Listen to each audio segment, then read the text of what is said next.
ગુજરાત તથા હરિયાણા એસટીએસની ટીમે ઝડપાયેલા શંકાસ્પદ આતંકીએ મોટો ખુલાસો કર્યો હતો કે જે બાદ યુપી, ગુજરાત અને હરિયાણામાં હડકંપ મચી ગયો હતો।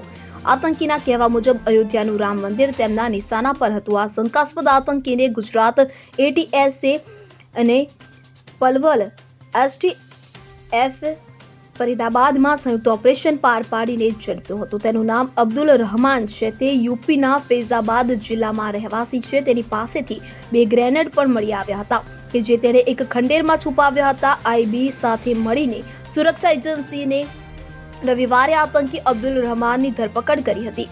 ત્યારે આરોપીની પૂછપરછમાં સામે આવ્યું છે કે તેને રામ મંદિર હુમલા માટે આઈએસઆઈ દ્વારા ટ્રેનિંગ આપવામાં આવી હતી। પાકિસ્તાની ગુપ્તચર એજન્સી આઈએસઆઈ તરફથી તેને 2 હેન્ડ ગ્રેનેડ આપવામાં આવ્યા હતા કે જેને તે અયોધ્યા લઈ જવા માંગતો હતો। આ ગ્રેનેડ તેણે એક ખંડેરમાં છુપાવ્યા હતા। તેની પાસેથી અનેક શંકાસ્પદ વિડીયો પણ મળ્યા છે કે જેમાં દેશના મોટા ધાર્મિક સ્થળો અંગે જાણકારી હતી।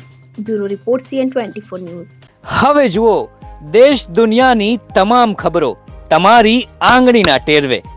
ઉઠાવો મોબાઈલ અને ગૂગલ પ્લે સ્ટોર પરથી ડાઉનલોડ કરો અમારી CN24 ન્યૂઝ મોબાઈલ એપ।